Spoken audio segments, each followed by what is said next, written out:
Lisa, let's talk about the bet that you made a decade ago, which was really to focus on high-performance compute. And that's the bet that's paid off for AMD. And we're seeing that play out for your earnings as well as your stock price. AI, and you believe we're in the midst of the AI super cycle. But, is it the infancy? Are we somewhere sort of in the middle? Where are we at this point in time? Well, the way to think about this is, technology is one that usually has long cycles. So, as you mentioned, 10 years ago, my bet was that high performance computing was going to be the most important part of the semiconductor, sort of overall capabilities going forward. And you've seen how much high performance computing has influenced the world, going forward. On AI, I think we are just at the very beginning of the AI cycle. The context that I will give you on AI is, AI has been around for a long time. However, it was really difficult to use. It was actually saved for, let's call it, only expert users can utilize AI. But with ChatGPT and large language models and generative AI coming out, we've now taken that technology into something that everybody can use. When you can use language to talk to your compute, you suddenly unlock a whole new set of users. So I'm super excited about AI. I would say all of the business leaders that I spend time with, whether you're talking about CEOs or CIOs or the general industry, we all know that AI is a huge asset that we can use to accelerate our businesses. And in our case, our goal is to provide the foundational capability so that, people can really leverage AI more broadly. So to your question, we're at the very beginning of that cycle. And I think this will be a decade-long cycle. A decade long? At least. At least. But, what's the demand outlook at this point in time? I mean, as you pointed out, it's a conversation that every boardroom is having. Every company is investing in both AI infrastructure as well as AI capabilities. I mean, we've seen the kind of budgets that the hyperscalers have put together. What's the demand outlook that you foresee over the next 3 to 5 years? Yeah, so we have actually sized the AI market when you talk specifically about AI accelerators, sort of the technology needed to run these large language models. We believe it'll grow to over $500 billion from an overall market standpoint by 2028. That is just a significant amount of growth. It was, the size of the entire semiconductor industry was only 500 billion, just, a year or two ago. So we think the demand is very strong. Now, the other piece of it is there is going to be a lot of different solutions out there. So this is an opportunity for innovation at its finest, where you have hardware providers and software providers and application providers and system integrators that can each really differentiate and help the world adopt AI, much quicker and much more effectively. You talked about the need for a greater degree of innovation, but what about collaboration? And you've got a bunch of partnerships. I mean, partnership with just about everybody across industry at this point in time. How crucial is that going to be to really make AI accessible and inclusive? I absolutely believe partnerships are key, and partnerships at every level, because the fact of the matter is there is no one company that has all of the assets that are required. And, if we partner, like we partner with, Microsoft is a very close partner. Meta is a very close partner. When you look across large enterprises, we have a number of partners as well. And we partner with a lot of startups who have great ideas going forward. And, the goal is 1 + 1 can be greater than 3 in these environments. I don't know how often you get asked the question, but I'm gonna put it on the table in any case. NVIDIA and AMD. How do you see the race, the contest between the two of you? Do you worry or consider how you bridge the gap, close the gap, or do you believe that you're focused on what you're doing and doubling down on the bets that you believe work the best for you? Well, the beauty of this market is the market is tremendous and it's growing like crazy. So in that type of market, innovation is at a premium, and the fact is there will be multiple winners in this market. I think our competition is very strong, and I give them lots of credit for that. But I also believe that there is no one size fits all, and there's going to be a tremendous need for different types of compute. Our philosophy is one of creating excellent technology and great partnerships and collaboration in an open ecosystem. And as I look forward, I think that's going to become more and more important, going forward. When we talk about the future, Lisa, and I want to understand from you, I mean, what are we talking about? I know that your next big bet at this point in time is AI PCs, and you believe that that is headed towards or closer to an inflection point, and that's really going to personalize the experience at the consumer end for people like me. What kind of form factors do you believe we should be prepared for as far as the future is concerned when we talk about an AI future? Yeah, I think the best way to talk about an AI future is imagine AI in everything that you touch. So I'm a big believer in end-to-end AI. And today, AI is very much in the cloud. So, when you're using these large language models, you're going to some, big infrastructure out there. That is going to come closer and closer to you. That's going to become more distributed. You're going to have AI at the edge as well. You're going to have AI in distributed networks, and then you will have AI on your person, whether it's in a PC or it's on your phone. And the idea is because it is such a impactful technology, you're going to want it in different form factors. And particularly, I am excited about AI PCs. I think that's an opportunity to, if you think about the amount of innovation in the PC form factor, it has been relatively steady over the past 5, 7, 10 years. AI PCs will give you just the next level of capability, and we're just at the very beginning. The first truly capable AI PCs have come out this year in 2024, but you're going to see many, many more in 2025 and beyond. So, Lisa, let me ask you about the issue that's being debated and discussed world over. And, it's something that CEOs are grappling with, but it's also something that governments across the world are grappling with. What does AI do as far as jobs are concerned? We've talked about the productivity benefits. We've talked about how it could potentially enhance efficiency across the board. But what does it do to jobs? And where do you believe we're going to see the most disruption in the near term? I mean, everyone's talking about how AI is going to sort of disrupt industries at scale over the next 5 to 10 years. But where do you see the most immediate disruption? I think the really where AI can be most effective is it is actually trying to make when you think about the number of tasks that you have in company, it's taking the most, let's call it the most mundane, the most repetitive tasks, and trying to automate those so that you can actually move everybody up the value chain. And so I don't think about it as necessarily, jobs that are lost. I think about it that there are jobs that are changed. So part of what we have to do, like I can tell you within AMD, we are using AI in every aspect of our chip development. Now, that doesn't mean that we're going to have fewer engineers. What that means is that we need engineers with different skills. And so we have to be actively thinking about skills development in that process. And when I talk to CEOs, that's the way we're thinking. We're thinking about how do we utilize AI to make, let's call it some of the more run-of-the-mill tasks more automated so that we can use our knowledge workers for some of the more creative and innovative tasks.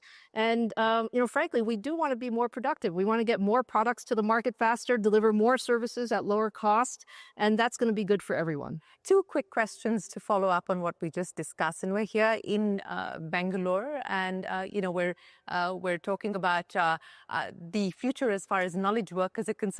A typical coder or an engineer who's just graduating out of college and is looking to make his or her way into the industry. What does the future look like for such a person? Well, I think the future looks like, again, I believe that an education is really about skills development. It's not just job training. And so what we want to do is train great engineers who can continue to learn and evolve as the technology evolves. So as a coder, AI can definitely help in coding. We're using it in a number of our software tasks. How much of your code is now being done by AI? Oh, it's pieces of the code. We still, when you really look at the overall software ecosystem that we have to put out, there's so many pieces of it. So we're automating pieces of it with AI, but still the expert software developer is so important, and we're using AI to actually enhance the training of our newer software engineers so that they become more productive, faster. The next question then, we're living in a complex world. We would hope that AI is going to be that silver bullet or the magic wand. That's the expectation that actually addresses real world problems at scale. I know that you're doing some work with the government here in India as well to try and address some of those issues. I mean, from a real world problem perspective, what is the future as far as AI is concerned? And let me start by saying, I don't think anything is the silver bullet. So I think It's AI, being held out to be. well, I would say AI is an incredibly high value technology capability. And, with that, we need to figure out where to apply it the best. I'll tell you some of the applications that I'm most excited about. We talked about enterprise applications, making our businesses more effective. I'm very excited about what AI can do for science. I'm excited about what AI can do for healthcare. I'm excited about what AI can do for medicine. These are areas where, with the proper use of high performance computing, you need both. You need highest performance computing and you need AI, that we can solve some of the world's most important challenges that have been out there. I'd love to see us get closer to a cure for cancer and for the next therapeutics that we can use, or be better in terms of simulating, weather modeling and climate change and these types of things. AI can absolutely help there. But I would also say that, the baseline for high performance computing is, super important. This week was actually an important week for supercomputing as the new top 500 list for supercomputers came out. And I'm very happy to say that the number one supercomputer in the world is again an AMD system. And we have, 5 out of the top 10 supercomputers. And we're building a number of supercomputers, here in India as well. If I would ask you for some of the mega trends that you believe are likely to shape the industry over the next few years, I mean, even as far as you're concerned, you've done a fair degree of M&A and that's working well for you. Is that going to be something that you continue to focus on? And for the industry per se, are we heading into a phase of consolidation? So the way to think about it, from our standpoint, is you need to be able to generate organic growth. Organic growth is very important, because that's kind of the foundation of the investments that we're making. But with a strong balance sheet, also using M&A to incrementally add, strong skills. We've done 5 or 6 acquisitions over the last couple of years. The largest one was the acquisition of Xilinx a few years ago. Fantastic. We were able to add 5,000 engineers at one time, with a tremendous capability. Also, a very strong footprint here in India. So that was one of the ways we grew in India. And we've added a number of software acquisitions as well. So when we think about broadening our application space, it is an opportunity to augment the overall portfolio. But you need both. You need both a strong organic strategy and execution, as well as with a strong balance sheet, using M&A to accelerate some of that growth. Do you believe we're likely to see consolidation, though? We have seen a good amount of consolidation. And more to come? And I believe there will be more to come. I believe there will be more to come. There's always an opportunity. With the number, what has been really interesting over the last few years is, there was a time when there were fewer startups, particularly in hardware. And, we've now seen, again, the entire startup ecosystem, hardware and software, around AI become very vibrant. I think a number of those, companies will end up contributing significantly to, the acceleration of AI adoption going forward. You talked about startups. I have to ask you about what you make of the Indian startup scene, because this is a pretty vibrant and growing ecosystem. Any thoughts, insights on what's happening here in India? And is that something that you're likely to partner with in any shape or form? Look, we love the startup ecosystem in general. I think it's there's no substitute for having a dozen people with a great idea who are able to move it super fast through the development process. So yes, I think the Indian startup ecosystem is great. I think overall the ecosystem, includes large multinationals, a great overall ecosystem, startup ecosystem, academic ecosystem, overall talent. Those are all things that make India a very attractive place for us to be. So if the last 10 years were really about diversifying, your product offering, and you've got a pretty broad portfolio now between data centers and servers and PCs, what will the next 10 years be about? I mean, what is the bet that you're now going to double down on outside of AI? Well, I think the overall bet is around AI. I mean, it is the technology arc that encompasses all of the other pieces. So the fact is, you need high performance computing and AI in every aspect of your life. For AMD, our goal is to be in as much of that as possible, and really partner deeply across the ecosystem to deliver that. So, is there a number that you can share with us in terms of what you're going to be spending on AI?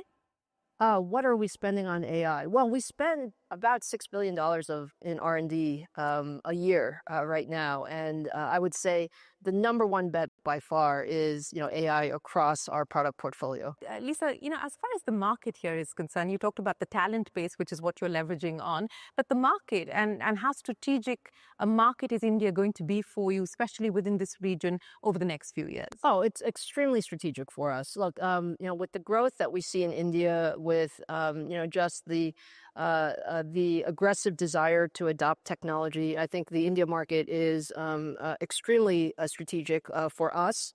And I think it's an opportunity for us to partner. I believe very much in win-win relationships going forward. We are, really very happy to have strong partnerships across, many of the multinationals, the OEMs here. I think the Make in India is something that we're very supportive of, with the idea that we want to have, locally optimized products as well. So yes, a super important market, and I think will be one of the growth drivers for us over the next decade. Of course, you talked about how AI will be the driving force, but outside of that, the other ingredients that we should focus on as far as the AMD story is concerned? I think you'll see us become more of an end-to-end leader. The computing is the center point, but really the broad ecosystem is so important. So our goal in life is to get technology as easy to consume as possible. So we want everyone to be able to use AMD technology. And as we go forward, the bet is, really expanding its hardware, its software, its systems, its solutions, its global partnerships. All of those ingredients are important for, the next decade of growth. What makes you the happiest when you're in the boardroom or when you're in a lab tinkering away at something? My happiest moment is when I'm talking about products and showing off products. So can I show you a product? Please go right ahead. I happen to have one of our most advanced chips here. This is our MI300 AI accelerator. It has 150 billion transistors, and it is one of my favorite products. So this is what makes me happy. So what's so special about this? We made a bet on this product to really build, sort of the most advanced accelerator that could be used for both supercomputing as well as AI. So the largest supercomputers in the world that I'm talking about are built on this type of architecture. And also, when you look at the largest cloud hyperscalers, they're using this type of architecture for AI. So it's the most flexible, most powerful high-performance computing and AI accelerator out there. I can see your face and the smile lighting up the room as you showcase that to us. But Lisa, it's been an absolute pleasure. Thank you so much for joining us here on the Global Dialogue. We wish you the very best of luck with your plans here in India, and we look forward to having you back on the show. Thank you so much. Pleasure to see you. Nice to see you. Well, with that, it is time for us to wrap up this edition of the Global Dialogue. From all of us here on the team for now, goodbye and many thanks for watching.